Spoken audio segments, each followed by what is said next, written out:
Dear students, BVO Cardiac 6th Sem Paper 601 Cardiac Catheterization Laboratory Advanced unit 2 ആണ് ഈ വീഡിയോയിൽ നമ്മൾ ഡിസ്കസ് ചെയ്യാനായിട്ട് പോകുന്നത്. ഈ ഒരു യൂണിറ്റിൽ നമുക്ക് ഗൈഡിങ് കത്തീറ്റേഴ്സിനെ കുറിച്ചാണ് പഠിക്കാനുള്ളത്. ഗൈഡിങ് കത്തീറ്റേഴ്സ് എന്ന് വെച്ച് കഴിഞ്ഞാൽ നമ്മൾ ഏതെങ്കിലും ഒരു ഇന്റർവെൻഷണൽ ഡിവൈസസ് ടാർഗറ്റ് ലീസൻസിലോട്ട് നമ്മൾ ആഡ് ചെയ്യുന്ന സമയത്ത് അതിനൊരു മെക്കാനിക്കൽ സപ്പോർട്ട് പ്രൊവൈഡ് ചെയ്യുന്നതിന് വേണ്ടി നമ്മൾ യൂസ് ചെയ്യുന്നതാണ് ഗൈഡിങ് കത്തീറ്റേഴ്സ് എന്ന് പറയുന്നത്. നമ്മളിപ്പോൾ ബലൂൺസോ അല്ലെങ്കിൽ സ്റ്റെൻസോ ഒക്കെ ലീഷൻ സൈറ്റിലോട്ട് എൻ്റർ ചെയ്യുന്ന സമയത്ത് അതിനെ കൂടെ കയറ്റുന്നതിന് വേണ്ടിയിട്ട് നമ്മൾ യൂസ് ചെയ്യുന്നതാണ് എന്ത് ഗൈഡിങ് കത്തീറ്റേഴ്സ് എന്ന് പറയുന്നത്. ഗൈഡിങ് കത്തീറ്റേഴ്സും ഡയഗ്നോസ്റ്റിക് കത്തീറ്റേഴ്സും തമ്മിൽ വ്യത്യാസമുണ്ട്. ഡയഗ്നോസ്റ്റിക് കത്തീറ്റേഴ്സ് എന്ന് പറഞ്ഞു കഴിഞ്ഞാൽ സ്മോളർ ആയിട്ടുള്ള സൈസ് ആയിരിക്കും. അതായത് ഒരു 5 feet to 6 feet വരെ മാത്രമേ അതിന്റെ സൈസ് ഉണ്ടാവുള്ളൂ. ഡയഗ്നോസ്റ്റിക് പർപ്പസിന് വേണ്ടിയിട്ട് മാത്രമായിരിക്കും ഡയഗ്നോസ്റ്റിക് കത്തീറ്റേഴ്സ് യൂസ് ചെയ്യുന്നത്. അതായത് കൊറോണറി ആൻജിയോഗ്രാം ചെയ്യാൻ അല്ലെങ്കിൽ ഹീമോഡൈനാമിക് അസസ്മെന്റിനൊക്കെ വേണ്ടിയിട്ടാണ് ഡയഗ്നോസ്റ്റിക് കത്തീറ്റർ നമ്മൾ യൂസ് ചെയ്യുന്നത്. എന്നാൽ ഗൈഡിങ് കത്തീറ്റർ എന്ന് പറയുന്നത് ലാർജ് സൈസ് ആയിരിക്കും. 5 feet to 8 feet വരെ നമുക്ക് ലെങ്ത് ഉണ്ടാവും. അത് നമ്മൾ coronary interventional equipments, coronary wires, balloons, stent, catheters ഇതെല്ലാം നമ്മൾ ഇൻസേർട്ട് ചെയ്യുന്നതിന് വേണ്ടി യൂസ് ചെയ്യുന്ന ഒരു കത്തീറ്റർ ആണ് ഗൈഡിങ് കത്തീറ്റർ എന്ന് പറയുന്നത്. ഈ ഗൈഡിങ് കത്തീറ്റേഴ്സിന് മെയിൻ ആയിട്ട് 3 ലെയേഴ്സ് ആണ് വരുന്നത്. ഏറ്റവും ആദ്യത്തെ ലെയർ എന്ന് പറഞ്ഞു കഴിഞ്ഞാൽ ലൂബ്രിക്കേസ് ലെയർ ഉണ്ട്, അതാണ് ഇന്നർ ലെയർ. പിന്നെ ഒരു സ്റ്റെയിൻലെസ് സ്റ്റീൽ ഉള്ള ഒരു മിഡിൽ ലെയർ ഉണ്ട്. പിന്നെ സ്റ്റെയിൻലെസ് സ്റ്റീലിന് ലെയറിന് പുറമെ തന്നെ നമുക്കൊരു സോഫ്റ്റ് നൈലോൺ ഇലാസ്റ്റോമിയർ ആയിട്ടുള്ള ഒരു ജാക്കറ്റ് ലെയറും കൂടി ഉണ്ട്. ഇങ്ങനെയാണ് എന്ത് വരുന്നത്, ഗൈഡിങ് കത്തീറ്റേഴ്സിന്റെ ലെയേഴ്സ് വരുന്നത്.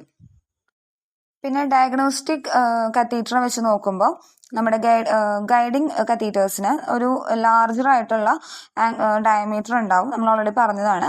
അതേപോലെ തന്നെ അതിന്റെ ടിപ്പ് ഭയങ്കര സോഫ്റ്റ് ആയിട്ടായിരിക്കും, അല്ലെങ്കിൽ ഒരു ഇലോങ്ങേറ്റഡ് ആയിട്ടുള്ള ടിപ്പായിരിക്കും ഗൈഡിങ് കത്തീറ്റേഴ്സിന് ഉണ്ടാവുക.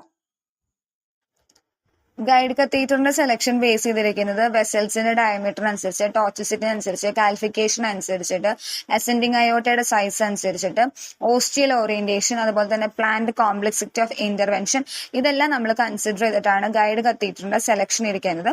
ഇതിനെല്ലാം നമ്മൾ ബേസ് ചെയ്തിട്ട് കത്തീറ്റർ സെലക്ട് ചെയ്യണം. നമ്മളിപ്പോ US ആണെന്നുണ്ടെങ്കിൽ ഗൈഡ് കത്തീറ്റേഴ്സ് ഒരു 5 to 8 feet ഡയമീറ്ററിലാണ് അവൈലബിൾ ആവുന്നത്. ഓരോ എഫ് എന്ന് പറയുന്നത്, അതിൽ ഒരു എഫ് ഫീറ്റ് എന്ന് ഉദ്ദേശിക്കുന്നത് 0.33 mm ആണ്, അതായത് 0.33 millimeter ലെങ്ത് വരുന്നതാണ്. ഇനി ഇന്റർ ലൂമൻ ഡയമീറ്റേഴ്സ് എന്ന് പറയുന്ന ഒരു സംഭവമുണ്ട്. അത് നമ്മൾ ഗൈഡ് കത്തീറ്റേഴ്സിന്റെ തന്നെ കുറച്ച് അഡ്വാൻസ്ഡ് ഫോം ആണ്. ആ കത്തീറ്റേഴ്സ് ILD എന്നാണ് നമ്മൾ പറയാം. അതിന്റെ സൈസ് വരുന്നത് 0.056 to 0.091 inches ആണ്. ഇനി നമ്മൾ ഇത്തരത്തിലുള്ള ഈ കാർഡിയക് റിലേറ്റഡ് ആയിട്ടുള്ള ഇന്റർവെൻഷൻസ് നമ്മൾ കൂടുതലായിട്ടും പെർഫോം ചെയ്യുന്നത് 6 and 7 F വരുന്ന തരത്തിലുള്ള കത്തീറ്റേഴ്സ് യൂസ് ചെയ്തിട്ടാണ്. 5 Fലുള്ള ഗൈഡിങ് കത്തീറ്റേഴ്സ് നമ്മൾ റീസെന്റ് അതിന്റെ ഉപയോഗം വളരെയധികം കൂടിയിട്ടുണ്ട്. അൺകോംപ്ലിക്കേറ്റഡ് ആയിട്ടുള്ള കൊറോണറി ഇന്റർവെൻഷൻസ് ഒക്കെ ചെയ്യാനായിട്ട് നമുക്ക് ഈ 5 feet ഉള്ള നമ്മുടെ ഗൈഡിങ് കത്തീറ്റേഴ്സ് യൂസ് ചെയ്യാവുന്നതാണ്. പിന്നെ കൊറോണറി ഇന്റർവെൻഷൻസിന് 6 F ഉള്ള ഗൈഡിങ് കത്തീറ്റേഴ്സ് നമ്മൾ ഇപ്പോൾ ഉപയോഗിക്കാറുണ്ട്. ഇതൊരു സിംഗിൾ സ്റ്റെന്റിനെയാണ് ഈ 5 F ഉള്ള സിസ്റ്റം അക്കോമഡേറ്റ് ചെയ്യാനായിട്ട് കഴിയുന്നത്. അതുപോലെ തന്നെ 2 ബലൂൺസ് നമുക്ക് യൂസ് ചെയ്യാനായിട്ട് സാധിക്കും.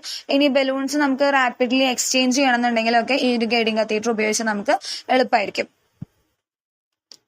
ഇനി പറയുന്നത് 2-ലധികം ബലൂൺസ് നമുക്ക് റിക്വയർഡ് ആവുകയാണെന്നുണ്ടെങ്കിൽ 7 F സിസ്റ്റം ഉള്ള ഗൈഡിങ് കത്തീറ്റേഴ്സ് ആണ് നമ്മൾ യൂസ് ചെയ്യേണ്ടത്. അവിടെ നമുക്ക് large lumen of 7 F guide ആണ് നമ്മൾ യൂസ് ചെയ്യേണ്ടത്. നമ്മൾ നേരത്തെ പറഞ്ഞ പോലെ lumen diameters, inner lumen diameters ILD പോലുള്ള 7 സിസ്റ്റം വരുന്ന ഗൈഡിങ് കത്തീറ്റേഴ്സ് ആണ് നമ്മൾ ഉപയോഗിക്കേണ്ടത്. അപ്പൊ അതിന്റെ ലൂമൻ സൈസ് വരുന്നത് 0.07 തൊട്ടിട്ട് 6 feet വരെ അതിന്റെ ഇത് വരും. പിന്നെ ഗൈഡിങ് കത്തീറ്റേഴ്സ് നമുക്ക് 1.75 mm റൊട്ടേഷണലി ആർത്രോട്രോമി കത്തീറ്റേഴ്സിനെ ക്യാരി ചെയ്യാൻ പറ്റുന്ന തരത്തിലുള്ള ഗൈഡിങ് കത്തീറ്റേഴ്സ് ആണ് ഇപ്പൊ നമുക്ക് അവൈലബിൾ ആയിട്ടുള്ളത്. ഇനി ഈ ഒരു ഗൈഡിങ് കത്തീറ്റേഴ്സിന്റെ ഷേപ്പ് ആണ് പറയുന്നത്. ജർക്കിൻസ്, ആംബുലറ്റ്സ്, എക്സ്ട്രാ ബാക്കപ്പ് ഗൈഡ്സ്, അങ്ങനെ തരത്തിൽ വരുന്ന പലതരത്തിലുള്ള ഷേപ്പ് ഈ കത്തീറ്റേഴ്സിന് വരാറുണ്ട്.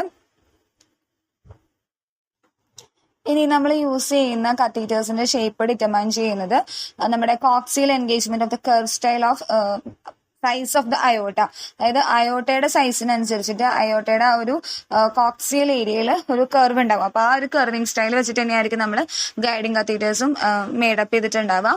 കൊറോണറി ആർട്ടറിയുടെ ആംഗിളിനനുസരിച്ചിട്ട് ടേക്ക് ഓഫ് ചെയ്യാനായിട്ട് പറ്റുന്ന തരത്തിൽ ആ ഒരു ആംഗിൾ ഓഫ് ഡിഗ്രീനെ ബേസ് ചെയ്തിട്ടാണ് ഗൈഡ് കത്തീറ്റേഴ്സ് നമ്മൾ പ്രോപ്പറായിട്ട് മെയിൻറ്റെയിൻ ചെയ്തിട്ടുണ്ടാവുക. ഇനി ഡയലേറ്റഡ് ആയിട്ടുള്ള അയോട്ടാസ് ആണ് നമ്മൾ യൂസ് ചെയ്യുന്നെങ്കിൽ, അല്ലെങ്കിൽ ഡയലേറ്റഡ് ആയ അയോട്ടോസിലായിട്ടാണ് നമ്മൾ ഗൈഡിങ് കത്തീറ്റേഴ്സ് യൂസ് ചെയ്യുന്നെങ്കിൽ അവിടെ നമ്മൾ ഉപയോഗിക്കേണ്ട ഗൈഡിങ് കത്തീറ്ററിന്റെ സ്ട്രക്ചർ വരേണ്ടത് ലാർജ് സൈസ്ഡ് ആയിട്ടുള്ള കർവ്സ് വരുന്നതാണ്. അതായത് നമ്മുടെ ഈ ജുഡ്കിൻ ഷേപ്പിൽ വരുന്ന 5 എഫിന് പകരം 4 എഫ് വരാനേ പാടുള്ളൂ. അതായത് കുറച്ച് ആ കർവ് വരാൻ വേണ്ടിയിട്ടാണ്. എന്നാലാണ് ആ ഒരു ലാർജ് സൈസ്ഡ് കർവ്സ് വരുമ്പോഴാണ് ഡയലേറ്റഡ് അയോട്ടേനെ നമുക്ക് ട്രീറ്റ് ചെയ്യാനായിട്ട് സാധിക്കുള്ളൂ.